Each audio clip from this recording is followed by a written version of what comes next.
Ever wonder how society works? I mean, really works. How do millions of us manage to coordinate, to build cities, run economies, and create cultures? Well, the answer, believe it or not, might be closer than you think. In fact, it's right inside you.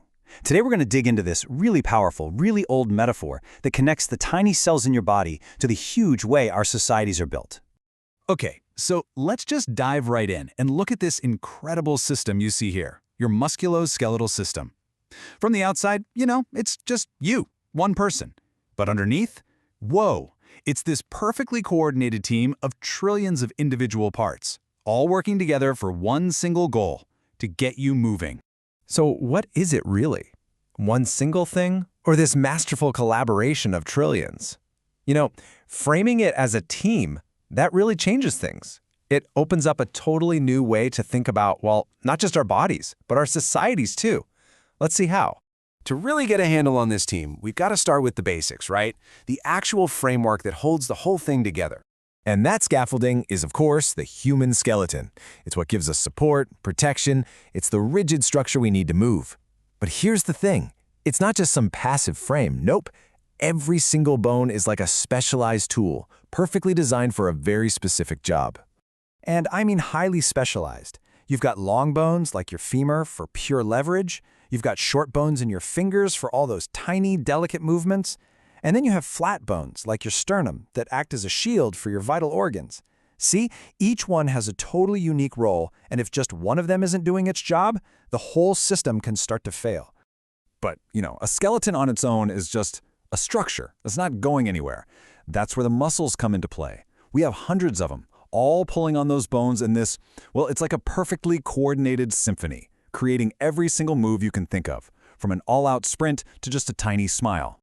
Now let's zoom way in on just one muscle. See, it isn't one solid piece of tissue, it's actually a bundle of smaller bundles, and those are made up of thousands of individual muscle fibers. Each of those fibers, it's its own cell, a single worker just ready for action.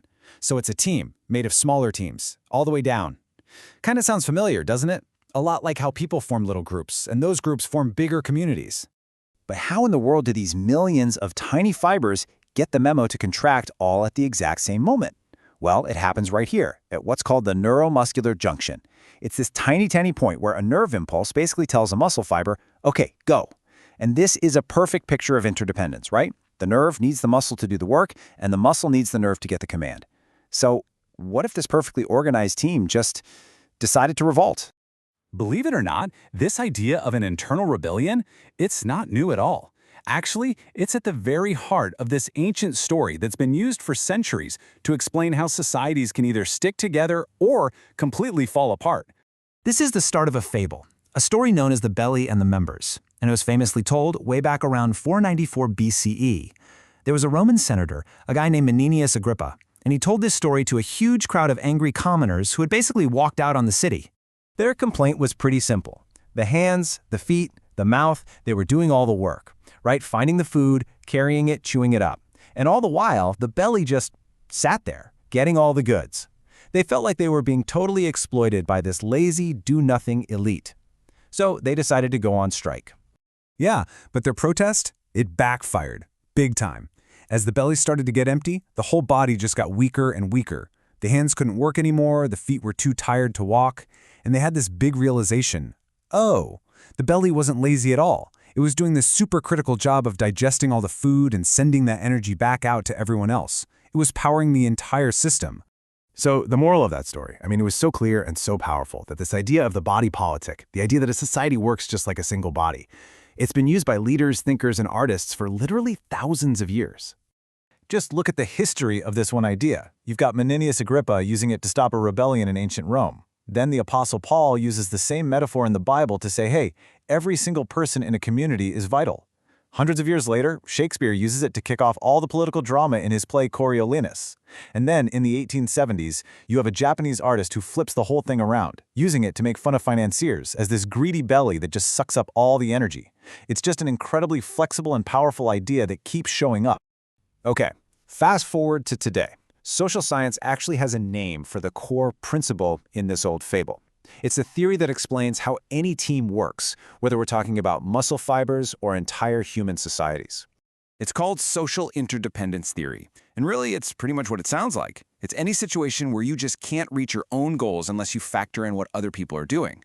And according to the theory, this interdependence can play out in two totally different ways. First, you have positive interdependence, which is basically cooperation. Think of a rowing team. Everyone sinks or swims together. Then you have negative interdependence, which is competition.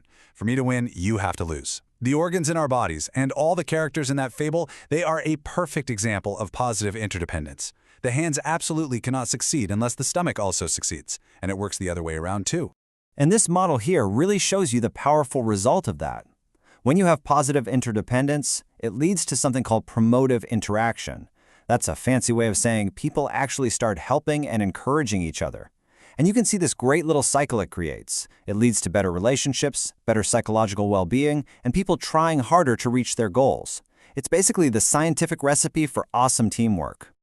All right, let's wrap this up. We're going to bring this whole journey full circle, from the tiny world of a single muscle all the way out to the grand scale of our societies.